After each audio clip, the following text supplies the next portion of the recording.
అంతకంటే గొప్ప స్థిరాస్తి వెంకయ్య నాయుడు గారు. వారి మాట, బాలుగారి పాట అంత, వారిని చూసి పెరిగిన ఎంతో, నేను కూడా ఒకడిని. వెంకయ్య నాయుడు గారిని భారత ఉపరాష్ట్రపతి కాదు, వారు ప్రస్తుతం మనందరికీ తెలుగువారి పెద్ద దిక్కు వెంకయ్య నాయుడు గారు. వారిని సాధారణంగా వేదిక దగ్గరికి వచ్చి మాట్లాడవలసిందిగా రిక్వెస్ట్ చేస్తున్నాను.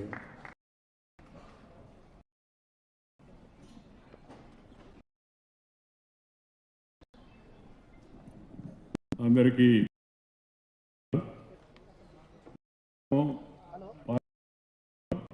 మన వాళ్ళు అంటున్నారు, పాట ఉంది, అన్ని పాటలు ఉంటాయి. తర్వాత నందు ఈ తెలంగాణ రాష్ట్రాన్ని, ఆంధ్ర రాష్ట్రాన్ని ఏపీ అని, ఆ తర్వాత బాలు గారిని ఎస్పీబీ అని ఇలా పిలవకూడదు. ఎస్పీ బాలసుబ్రహ్మణ్యం వాళ్ళు, అప్పుడే మనం వారికి గౌరవం అవుతుంది. ఎందుకంటే ఈ మధ్య కాలంలో నేను వెళ్ళింది పేర్లన్నీ పెద్ద మనం ఏదో అంటుంటాం, ఆ పేరు నాని కానీ పెద్ద అయిన తర్వాత పూర్తిగా పేరుతో పిలవ, అంటే ఎంజీ రోడ్ అని రాస్తుంది. అంటే కాదు సార్, మహాత్మా గాంధీ చెప్పారు, మహాత్మా గాంధీ ఎంజీ అయిపోయాడు. పక్కన రోడ్డు పేరు SP road, Sardar Patel SP అయిపోయాడు.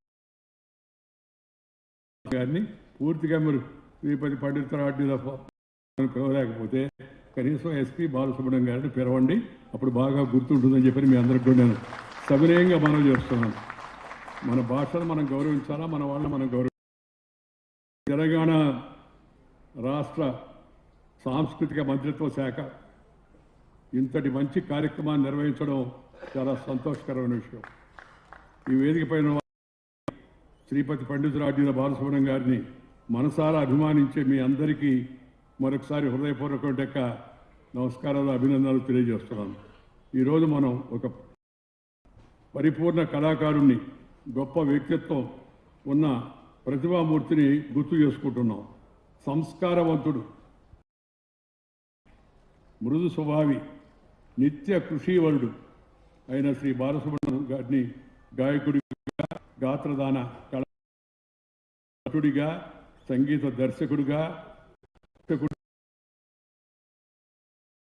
తనలో ఉన్న బహుముఖ ప్రజ్ఞతో ప్రేక్షకుడికి ఆయన ఆనందాన్ని పొంది మహనీయుడి యొక్క విగ్రహాన్ని కేంద్రమైన రవీంద్ర భారతి ప్రాంగణంలో ఇవాళ ఆవిష్కరించుకోవడం, ఆవిష్కరణలో కూడా పక్కన యొక్క శ్రీ ఘంటసాల వెంకటేశ్వరరావు గారి విగ్రహం పక్కన పెట్టడం చాలా సముచితం అని చెప్పని, వారి కోరిక కూడా అదే అని చెప్పని నేను సందర్భంగా మనవి చేస్తున్నాను. శ్రీ బాలసుబ్రహ్మణ్యం గారి జీవితం సినీ సంగీత చరిత్రలో ఒక తెలుగు సినిమా సంగీతానికి బాలు వీరిద్దరు ద్వయం తీసుకొచ్చారని చెప్పవచ్చు. వీళ్ళిద్దరూ తెలుగు చెప్పవచ్చు. తెలుగు పాటకు వీళ్ళిద్దరూ పట్టాభిషేకం చేశారు. ప్రేక్షకుల హృదయ సింహాసనంపై ఆ తెలుగు పాటను కూర్చోబెట్టారు. హృదయ సింహాసనంపై రోజు నేను నిద్ర లేచి మిగతా దినచర్య ప్రారంభించే ముందు శ్రీ అన్నమాచార్య కీర్తనలు, శ్రీ ఘంటసాల, శ్రీ బాలసుబ్రహ్మణ్యం గారి పాటలు విని ఇతర కార్యక్రమాలు ప్రారంభిస్తాను ఉదయం 4:30-5 గంటలకు. దానివల్ల సద్బుద్ధి, సదాచారం, సత్ప్రవర్తన అని చెప్పి నా భావం. సంగీతానికి అంత ప్రభావం, అంత శక్తి ఉంది.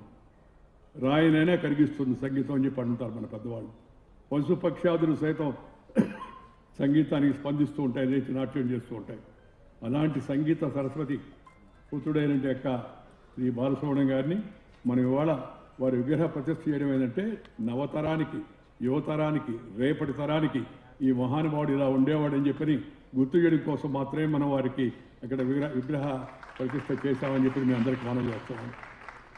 దేవుడు ఇంద్రుడు చాలా స్వార్థపరుడు. ముందుగా ఘంటసాల గారిని తీసుకెళ్ళిపోయాడు, తర్వాత బాలసుబ్రహ్మణ్యం గారిని తీసుకెళ్ళిపోయాడు. ఎందుకే ఆయన తొందరగా తీసుకెళ్తానంటే, మీ దగ్గరేనా, మా ఆస్థానంలో పాట పాడారు కదా, మా దేవతలందరినీ సంతోషపరచాలా, ఎంతో పోరాడినప్పటికీ కూడా ఆఖరి క్షణం వరకు మనం బాలసుబ్రహ్మణ్యం గారిని రక్షించుకోలేకపోయాం. బాలసుబ్రహ్మణ్యం గారి యొక్క విగ్రహాన్ని చూస్తుంటే నిండైన అచ్చ తెలుగు మూర్తి వ్యక్తిత్వం మనకి శిల్పికి నేను హృదయపూర్వకమైన గారికి చాలా చక్కగా ఆ విగ్రహాన్ని రూపొందించాడు. ఆయన కూడా ఇక్కడ ఉన్నాడు. ఆయన చాలా విగ్రహాలు ఆ శిల్పకళ నైపుణ్యంతో వాటిని జీవం పోశాడు. ఇవాళ బాలసుబ్రహ్మణ్యం గారి యొక్క విగ్రహాన్ని తయారు చేసి మనకు అందించినందుకు వారికి మనందరి తరఫున, తెలుగు ప్రజలందరి తరఫున హృదయపూర్వక అభినందనలు. బాలసుబ్రహ్మణ్యం గారు ఒక స్వర సార్వభౌమత్వానికి నిలువెత్తు నిదర్శనం. స్వర సార్వభౌమత్వం దానికి నిలువెత్తు నిదర్శనం. ఆయన ఆలపించిన ప్రతి పాట, ప్రతి రాగం ఒక భావ జలపాతం. ఆయన గొంతులో నవరసాలు నాట్యం చేసేవి. శంకర నాద శరీర పర అని ఆయన ఆలపిస్తే ఆ శృతి శుద్ధి, ఆ గొంతులో పలికిన సాహిత్య పరిపూర్ణతను తన్మయం చెందాడు. ఆ చెందని వారెవరు చెప్పండి? ఆ రోజుల్లో ఆ సినిమా వచ్చినప్పుడు అంతా ప్రతి ఇంట ప్రతి నోట వచ్చినా రాకపోయినా ఆ పాటే పాడుతూ ఉండేవాడు. అంత బ్రహ్మాండంగా ఆ పాట రచన, ఆ పాటను పలికించడం కూడా బాలసుబ్రహ్మణ్యం గారు చేశారు. ఓ పాప లారీ వంటి పాటలోని అమాయకపు అల్లరి, కన్నులు కన్నులు కలిశాయి వంటి పాటలోని శృంగార మాధుర్యం మనల్ని ఆయా పాత్రలోకి తీసుకెళ్లిపోయేవారు. పాడుతూ ఉంటే ఆ నటుడే పాడుతాడగా మనకు అనిపించేది. ఆయన గళం సంగీత దర్శకుడు, గేయ రచయిత ఏది కోరుకుంటే అది పలికించే ఒక అక్షయ పాత్ర. ఏది కావాలని ఆ సంగీత దర్శకుడు కోరుకుంటే దాన్ని ఇచ్చేటి ఒక అక్షయ పాత్ర ఆయన గళం అని చెప్పని ఈ సందర్భంగా మీకు మనవి చేస్తున్నాను. ఈ అక్షయ పాత్ర ద్వారా తమ కృషికి శ్రీ బాలసుబ్రహ్మణ్యం గారు పరిపూర్ణత ఇచ్చారని అందరూ కూడా ఆనందిస్తూ ఉంటారు. శ్రీ బాలసుబ్రహ్మణ్యం గారి బహుముఖ ప్రజ్ఞ ఆశ్చర్యాన్ని కలిగిస్తుంది. ఎంతోమంది నటనా శైలికి, హావభావాలకు, గాత్ర ధర్మానికి అనుగుణంగా పాటలు పాడే ప్రత్యేకత వారికి మాత్రమే సొంతం. వారు పాడుతూ ఉంటే, ఎవరికి పాడుతూ ఉంటే వారే పాడుతున్నారంటే అనిపించేట్టుగా అంతగా ఆ పాటలు ఆయన తన్మాత్రపోయారు. ఇతర భాషా నటులకు ఆయన డబ్బింగ్ చెప్పి పాత్రలకు జీవాన్ని తీసుకొచ్చారు. ఉదాహరణకు కమల్ హాసన్ గారు ఎంతో గొప్ప నటుడు, బాలసుబ్రహ్మణ్యం గారి కూడా స్నేహితుడు. అయితే బాలసుబ్రహ్మణ్యం గారి డబ్బింగ్ లేకుండా కమల్ హాసన్ గారి నటను మనం ఊహించుకోలేము. అంత అద్భుతమైన ఆయనకి మాటలు నేను అందించాడు.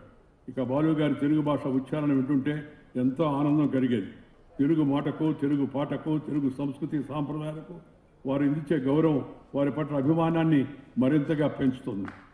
ఆయన ప్రతిభ ఎంత గొప్పదో ఆయన వ్యక్తిత్వం అంతకంటే మధురమైనది.